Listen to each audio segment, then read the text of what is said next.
Donc je vais commencer par découper en fait plusieurs bandelettes dans cette feuille-là, ainsi que un petit peu dans toutes ces feuilles-là. Je vais découper plusieurs bandelettes. Donc voici maintenant toutes les petites bandelettes que j'ai découpées. Donc maintenant je vais prendre mon carton. Je fais un petit point pour à peu près situer le centre de mon carton. Et maintenant c'est tout simple. Je vais appliquer de la colle.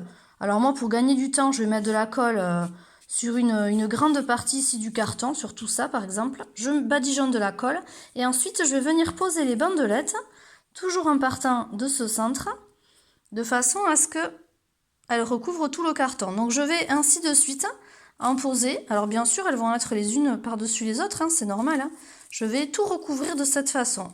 Donc vous imaginez que c'est un soleil qui est dessiné ici au milieu et que ce sont les rayons de soleil qui partent partout autour. Et je vais faire en sorte de tout recouvrir, qu'on ne voie plus du tout le carton en dessous, en alternant un petit peu les couleurs. Je vais tout remplir comme ça.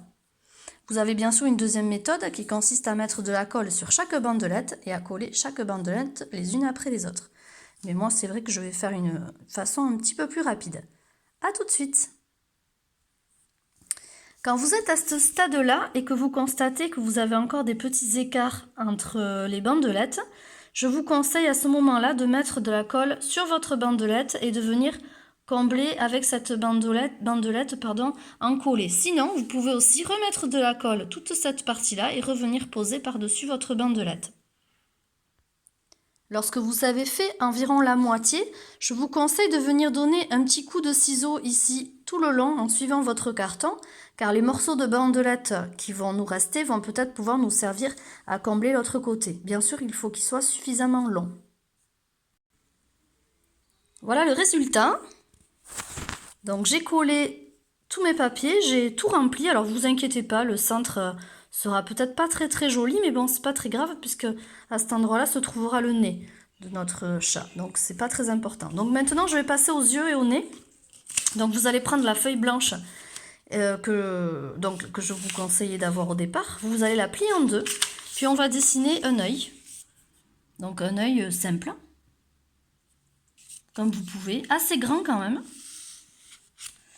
Puis cet œil, je vais épaissir le trait du haut et je vais épaissir le trait du bas. Je vais rajouter un ovale, pas tout à fait terminé en haut, et je vais rajouter une pupille bien allongée. Puis maintenant, je vais colorier cet œil et faire toute cette bordure en noir. Et ensuite, je vais le découper. Et étant donné que ma feuille est pliée en deux, lorsque je vais découper cet œil, automatiquement, il y aura un deuxième œil identique qui sera découpé. On n'aura plus qu'à le décorer et vous aurez vos deux yeux parfaitement identiques. Alors, voilà pour mes deux yeux qui sont faits. Petit conseil, vous pouvez dessiner ce petit rond comme ça près de la pupille. Ça donne un petit reflet, ça peut être sympa, quoi. Donc, mes deux yeux sont prêts. Maintenant, je vais faire le dessin du petit museau. Donc, voici mon petit nez. Donc après, vous pouvez le faire un petit peu comme vous voulez. Hein. Il peut être en forme de cœur, il peut être un petit peu différent du mien. Hein. Donc maintenant, je vais le repasser en noir et le colorier, puis le découper et je vais coller le tout. Et voilà, j'ai donc collé mes yeux, mon nez. J'ai fait en sorte que le nez soit à peu près collé sur tous les croisements de papier.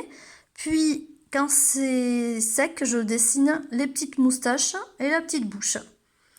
Donc j'espère que ce petit atelier vous aura plu et puis je vous dis à très bientôt. Gros bisous tout le monde!